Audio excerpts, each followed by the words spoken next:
টঙ্গীর তুরাগ তীরে বিশ্ব ইজতেমার প্রথম পর্বে যোগ দিতে হাজির হয়েছেন লাখো ধর্মপ্রাণ মুসলিম। বিস্তারিত জানিয়েছেন আমাদের সহকর্মী মনিরুল ইসলাম মিন্টু।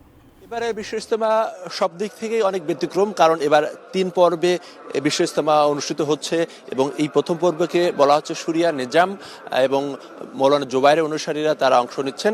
এবং এর আগের বছরগুলোতে আমরা লক্ষ্য করেছি যে ফজর নামাজের পর আম্বয়নের মধ্য দিয়ে এর আনুষ্ঠানিকতা শুরু হয় এবং আজকেও আমরা সেটি জানতাম, কিন্তু বিকেলের দিকে তাবলিগ জামাতের যে এই পর্বে যেটি অনুষ্ঠিত হচ্ছে সেখানের যে মিডিয়া সমন্বয়ক থেকে আমাদেরকে জানানো হয়েছে যে ভারতের মৌলানা ইব্রাহিম দেওলা তিনি মাগরিবে নামাজের পর এর আনুষ্ঠানিকতা শুরু করেছেন এবং বাংলাদেশে মৌলানা জুবায়ের বাংলায় সেটি তর্জমা করছেন। অর্থাৎ বিশ্ব ইজতেমার যে আনুষ্ঠানিকতা সেটি কিন্তু শুরু হয়ে গেছে, এটা আমরা বলতে পারি।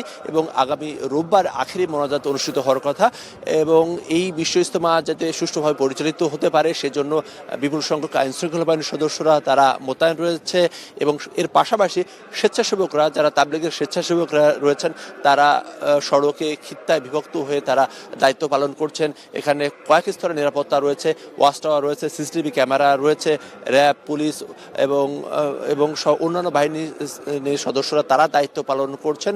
এবং সবকিছু মিলিয়ে বলা যায় যে বিশ্ব ইজতেমা ময়দানে যে ভাব গাম্ভীর্য সেটি কিন্তু দারুণভাবে পরিলক্ষিত হচ্ছে।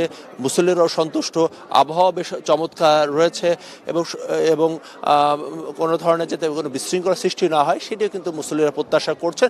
এবং এর পাশাপাশি তারা প্রত্যাশা করছেন যে তাবলিগের জামাতের মধ্যে যে বিভক্তি তৈরি হচ্ছে সেই বিভক্তিও যেন দূর হয়ে যায় এবং ইসলাম যেহেতু শান্তির ধর্ম, মানবতার ধর্ম, সেই মানবতার ধর্ম সারা বিশ্বে তারা ছড়িয়ে যেতে চান। এবং তাবলিগ জামাতের যে 6 উসুল কালেমা, নামাজ, ইলম ও জিকির, ইকরামুল মুসলিমিন, সহিহ নিয়ত, সে সম্পর্কে যে শীর্ষস্থানীয় যে তাবলিগ জামাতের মুরব্বী তাদের কাছ থেকে তারা বয়ান নিয়ে আগামী 1 বছর ইসলামের দাওয়াতের কাজে তারা বের হয়ে যাবেন।